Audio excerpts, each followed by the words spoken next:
What's up, guys?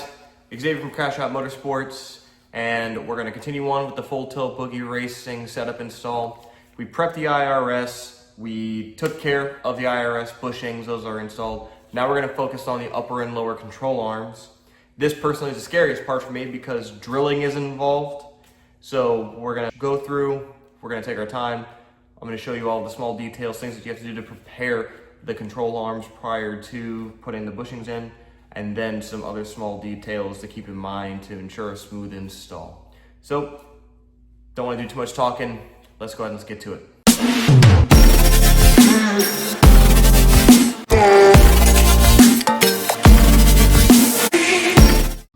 All right, so just a very quick synopsis. This is what we're looking at.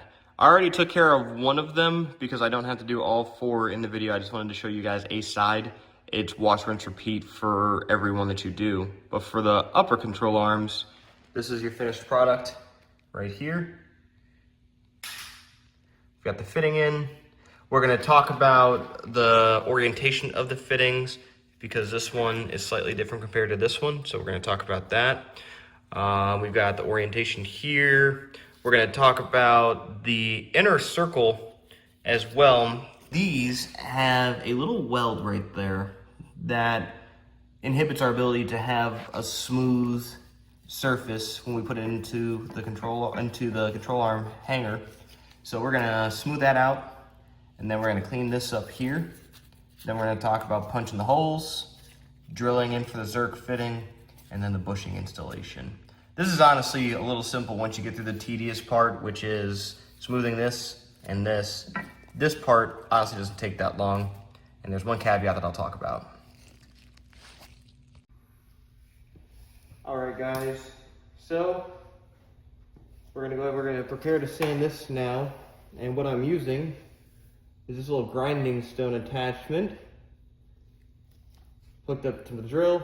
Slide that in, and then we're gonna grind down this little divot right here so that it's flush and we have free range of motion without anything inhibiting the control arm.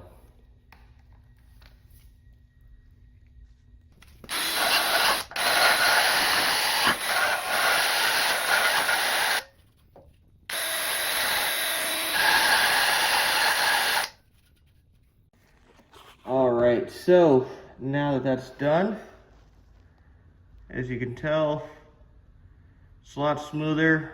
I'm probably gonna have to go over and just hit a couple small areas just to make sure that it's completely level. It was a little hard to do with the camera, but you guys get the gist. This is supposed to be smoothed down entirely because it looks like this initially. So that's what we're trying to get rid of.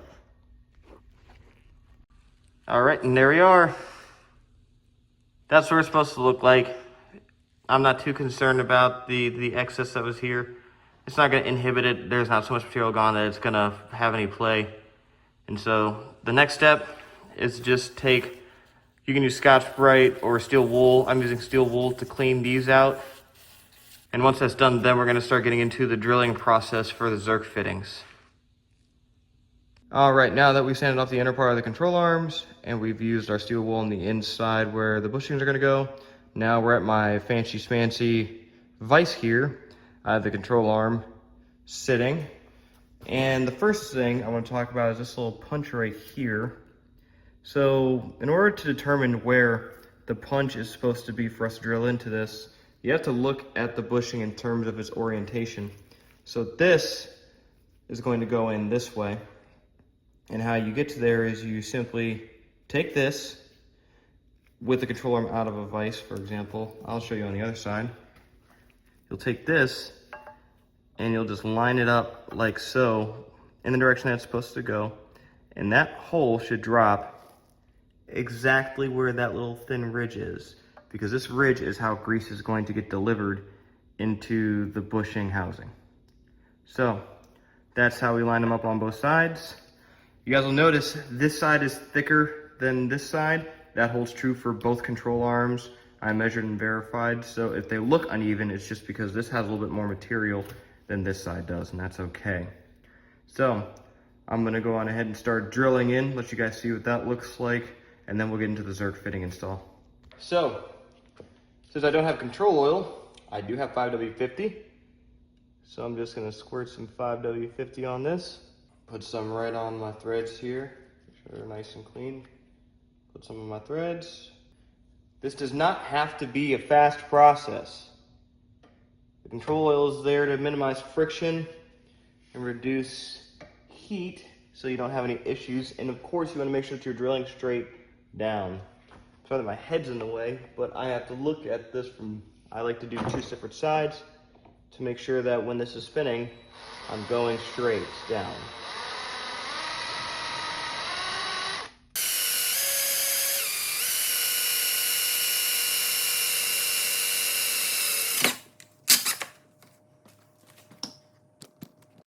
All right, hole is done.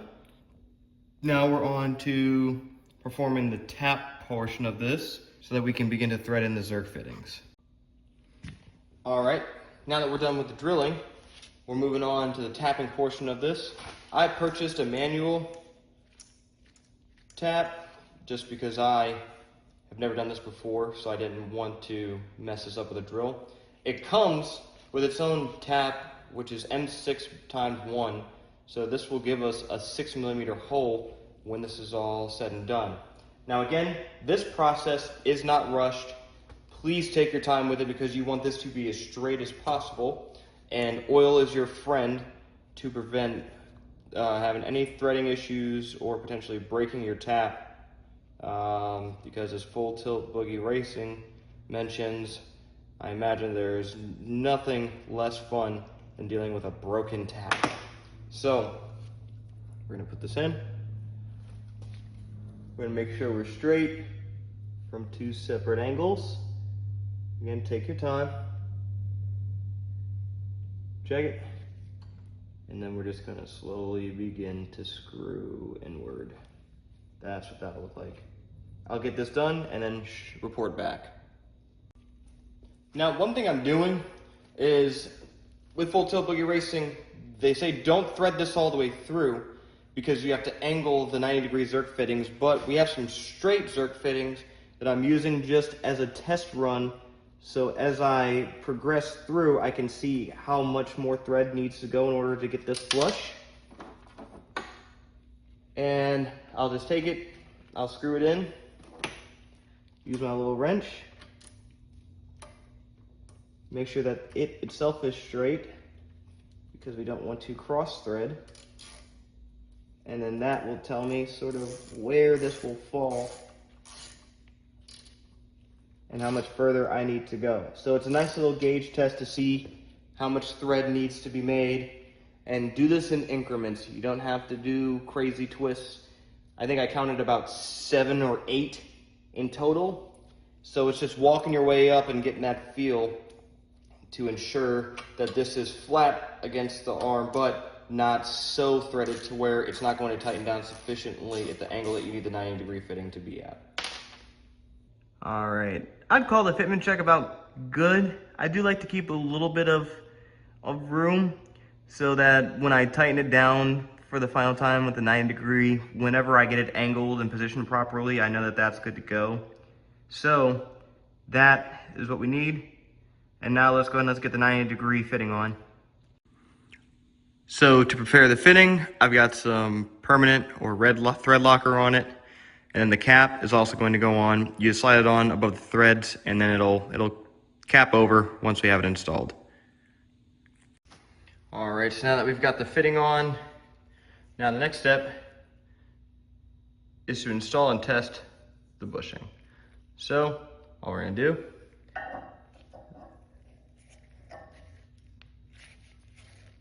there we go. Now, in the videos I've seen, some people are able to just press these in by hand. I haven't had that luck, so I'm just gonna use a small rubber mallet. So I'll be right back with that.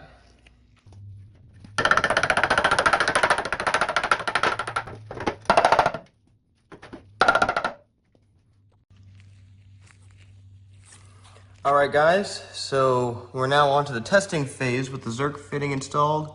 What you want to see when you do a grease gun test, these holes need to be 90 degrees from the zerk fitting so that there's distribution of grease throughout the entire fitting. So what you're gonna do, grab a grease gun, verify that it works, comes out from both sides. That's how you know that it's all good to go. Small aside, I did this slightly, I threaded it, I believe, a little too far. So it wasn't ending up in the right position that I wanted it to be in. So I ended up just taking this little bob that I had in my tool drawer or my screw drawer and pretty much used it as a washer in order to get this angle to point towards the 10 degrees forward that I needed to be at. So that's why it is so important to not over thread the inside, because if you do that, then you have to start getting creative to get the right angle, or you leave it in a position to where it's angled incorrectly and the fitting is very hard to get to. So learn from my mistake. Make sure that when you're threading this, you measure thrice, tap once. All right, so now I've lubed up the sleeve with just some grease. Gonna go ahead and put that in. This is so easy, you just kind of gotta do that number. And she's done. That is one entire side for your bushing complete. Bushing, sleeve, got your fitting. Now, with the angles, this is considered the front. As a matter of fact, let me step back. There wasn't a video that I could find that just, in the event you don't remember when you take it apart, the rear of the IRS subframe is taller. The front is here.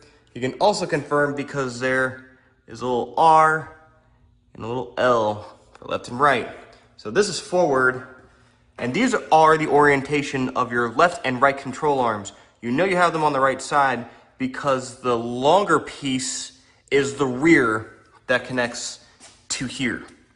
I couldn't find that, it was bothering me, so I just watched a bunch of videos. So to simplify that, if you forget the orientation, that is how these will sit in the IRS system. So I'm gonna do this last one, and then this is the exact same process for the lower control arms. I will make a video for like placement of where the Zerk fitting will go, but I won't go through this whole process with those as well, because it's just the same methodology, except they're bigger, so you can honestly do that without having to put them in a vise. You still have to prep the inner portion, clean it out, and then drill your hole, put your Zerk fitting in, push the bushings. So I'll do one to show you how the bushings go in and where the hole goes, but I'm not gonna go through this whole motion with the uppers. All right, so we have the front inner and the front outer, and they match their respective sides, because again, this one also has a little flange, so the inner is slightly thinner than the outer bushing. And they're supposed to just pop right in on both sides, so let's do that now. Starting with the outer, make sure it lines up real good, nifty. Moving on to the inner. Slap her in, line her up, nifty. All right, and that's that. And then lastly, just like the uppers, we're gonna take this, we're gonna coat this in some grease. I'm just using Mobile One synthetic, same one that they were using in the full tilt boogie racing instructions, because coincidentally I already had that. And then that's just gonna slide right inside of there. And then we're good. Now this is the control arm upon completion. So you'll notice I have it all installed. I have it greased accordingly. This is the one with the grease at the bottom, the grease fitting. So this is what it looks like when it is all said and done. Now, of course, make sure prior to sliding the metal centerpiece in that you do a grease fitting, that you do a grease test, where you take the rubber cover off, you put the grease gun to it, and you pump it to verify that grease is actually reaching inside the bushing. That is important to do. I've done that with every single control arm bushing that I've had to install. It is very pivotal that you do that. However, the good thing about these is that unlike the upper control arms, it's a hollow center because these don't touch each other. So rather than having to worry about orientation of holes, you can just slide these in however, and it will grease accordingly wherever the fitting hole comes into. So That's the difference between the upper and lower control arms, and that is the assembly for both of them.